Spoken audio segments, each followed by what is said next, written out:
FASTag ప్రతి వాహనానికి ఇది అవసరం. ఇది లేకుండా జాతీయ రహదారులు ఎక్కడ ప్రయాణం చేయలేం. అయితే కేంద్ర ప్రభుత్వం రీసెంట్గా సంవత్సరానికి 3,000 రూపాయలు కట్టి అన్లిమిటెడ్గా మీరు జాతీయ రహదారుల మీద ప్రయాణం చేయించాలనే వెసులుబాటుని కల్పించింది. ఇప్పుడు దానికి ఒక పెద్ద ట్విస్ట్ ఇచ్చింది మళ్ళా.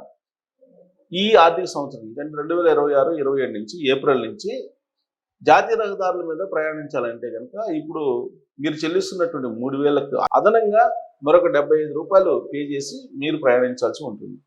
ఇప్పటికే జాతీయ రహదారులు అలాగే ఎక్స్ప్రెస్ హైవేల మీద పర్మిషన్ ఇచ్చారు, కానీ స్టేట్ హైవేల మీద ఇవ్వలేదు. దీంతో జేబులు గుల్లవుతున్నాయి వాహనదారులకు. అటు స్టేట్ హైవే ఇటు నేషనల్ హైవే రెండింటికి పర్మిషన్ ఇస్తే ఒక 10 రూపాయలు ఎక్కువైనా కానీ ఒకేసారి కట్టేస్తారు. జాతీయ రహదారులు మాత్రమే ఈ ఆఫర్ ఇచ్చేసి స్టేట్ హైవేకి ఇవ్వట్లేదు. జాతీయ రహదారులని ఎక్కాలంటే స్టేట్ హైవేలని దాటుకుని వెళ్ళాలి. మరి స్టేట్ హైవేలు టోల్ ఫీజును వసూలు చేస్తున్నాయి. పైగా ఇప్పుడున్నటువంటి టోల్ ఫీజుల కంటే కూడా అదనంగా పెంచాలని ప్రయత్నం చేస్తున్నాయి. అలాగే టోల్ ప్లాజాల సంఖ్యను కూడా పెంచాలని ప్రయత్నం చేస్తున్నాయి రాష్ట్రాలు.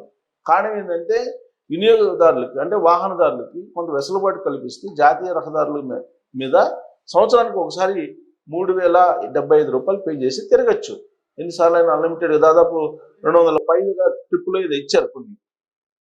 కానీ అలాంటి ఫెసిలిటీ రాష్ట్ర రహదారులకు లేకపోవడంతో సగం జేబు ఖాళీ అవుతుంది. మరి రాష్ట్ర ప్రభుత్వాలకు కూడా ఇలాంటి ఫెసిలిటీ ఇవ్వాలి. లేదంటే రాష్ట్ర కేంద్ర ప్రభుత్వాలు రెండు కలిసి అన్నా ఈ ప్యాకేజీ నిర్ణయించాలి. ఎవరి ప్యాకేజీ వాళ్ళదే అన్నట్టుగా ఈ ఫాస్టాగ్ వ్యవహారం నడుస్తుంది. టోల్ ప్లాజాల వద్ద చుక్కలు చూపిస్తున్నారు.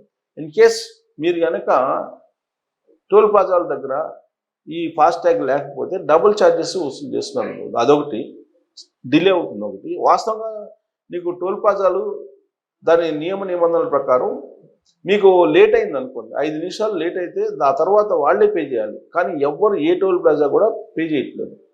వాళ్ళు ఇష్టానుసారంగా వాహనాలు ఆపేస్తున్నారు, వాహనాలని మళ్ళీ వదులుతున్నారు.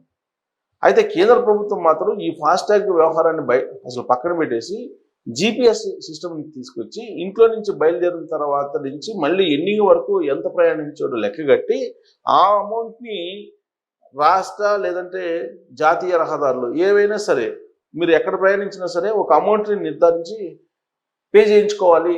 అది డైరెక్ట్గా బ్యాంక్ అకౌంట్తో లింకప్ చేసి ఫాస్టాగ్ని ఇమీడియట్గా డిటెక్ట్ చేసుకోవాలనే ప్రయత్నం కూడా చేస్తుంది. కాబట్టి ఇది రెండో స్టెప్. ఇప్పుడు రెండో స్టెప్ ఏంటి? ఫస్ట్ స్టెప్ ఏమో జాతీయ రహదారి మీద మీరు ప్రయాణిస్తేనేమో కొంత అమౌంట్ పెట్టేశారు, 3,075 రూపాయలు కట్టి మీరు ప్రయాణించండి అని చెప్పి. అయితే రాష్ట్ర పరిధిలో ఉండే రహదారులకు మాత్రం ఖచ్చితంగా టోల్ ప్లాజాలు చెల్లించాలి. ఇదొకటి. రెండు, రాబోయేటువంటి రోజుల్లో కేంద్ర రాష్ట్ర ప్రభుత్వాలు రెండు కలిసి ఈ GPS సిస్టమ్ తీసుకొచ్చి జనరల్గా మనం ప్రయాణించేటువంటి దూరాన్ని క్యాల్కులేట్ చేసి ఏ రహదారి మీద మీరు ప్రయాణించినా కానీ కొంత అమౌంట్ని పే చేసుకున్నటువంటి సిస్టమ్ తీసుకొస్తున్నారు. కాబట్టి టోల్ ప్లాజా లేదంటే ఫాస్టాగ్ అనేది బాధుడు కార్యక్రమం. వీళ్ళంత ఎక్కువగా బాధడానికి ప్రయత్నం చేస్తున్నారు. దాంట్లో భాగంగా ఇప్పుడు మరొక 75 రూపాయలు 3,000కు అదనంగా చేశారు. కాబట్టి రాబోయే రోజుల్లో ఇంకా బాధుడు ఉంటుందని చెప్పి మనం భావించాలి. Thank you.